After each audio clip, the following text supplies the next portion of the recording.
Problem number 1.46 दिया हुआ है। A solid body starts about a stationary axis according to the law phi equal to at minus bt cube where a and b are given. Find the mean value of the angular velocity and angular acceleration averaged over the time interval between t equal to 0 and the complete stop. तो हमें जो दे रखा है उसने वो phi equal to at minus bt cube, तो इस चीज को हम लोग लिख लेते हैं theta is equal to k1t minus k2t cube, क्योंकि एंगल हम लोग जनरली थीटा से रिप्रेजेंट करते हैं और a हम लोग यूज करते हैं एक्सेलरेशन के लिए। तो दैट मीन्स इस क्वेश्चन में हम देखें तो theta as a function of t दिया हुआ है। तो फिर हम लोग ओमेगा देखें, omega is d theta by d t, तो ये होगा k1 minus 3k2 t square. Angular acceleration alpha that will be equal to d omega by d t, तो ये मिल गया हमें माइनस 6k2 t। तो ये चीज हमें क्वेश्चन में दी हुई है इतनी। ए पार्ट में हमसे पूछा जा रहा है mean value of this angular velocity and angular acceleration. कब तक के लिए मीन लेना है? t इक्वल टू 0 से जब तक कि ये बॉडी कंप्लीट स्टॉप न कर जाए। तो जब बॉडी कंप्लीट स्टॉप करेगी उस समय ओमेगा 0 होना चाहिए। तो हम लिखें फॉर कंप्लीट स्टॉप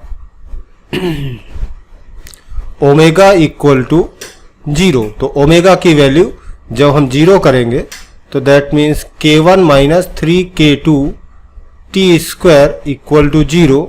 तो यहां से हमें t की वैल्यू मिल जाएगी under root k1 upon 3k2। इस चीज को लेट से हम लोग रिप्रेजेंट करें t नॉट। मान लेते हैं कि ये particular time instant t not है जबकि बॉडी कंप्लीट स्टॉप करती है। तो अब हमें average value of angular velocity चाहिए। तो average value of angular velocity this equal to integral omega d t upon integral d t, और जो टाइम की लिमिट लगेगी वो 0 से t नॉट तक के लिए, 0 से t नॉट तक के लिए।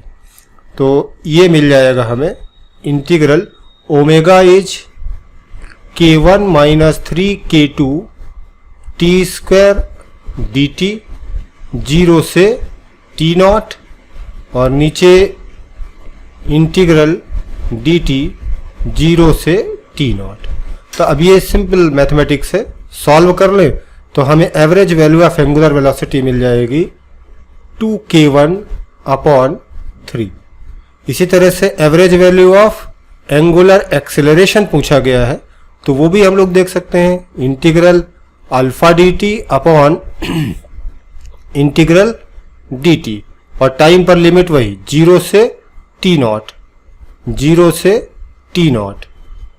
तो ये मिल जाएगा हमें integral alpha is minus 6k2t, तो माइनस 6k2t डी टी 0 से t नॉट अपॉन इंटीग्रल 0 से t नॉट डी टी। तो अब यहां पर भी सिंपल मैथमेटिक्स है, इसको सॉल्व करें हम तो हमें मिल जाएगा अंडर रूट 3k1 k2।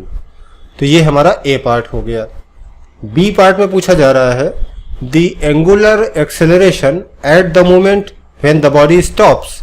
तो एंगुलर एक्सेलरेशन ये अल्फा की वैल्यू पूछी जा रही है कब? जब बॉडी स्टॉप करती है। तो बॉडी स्टॉप कब कर रही है? t equal to t naught पर।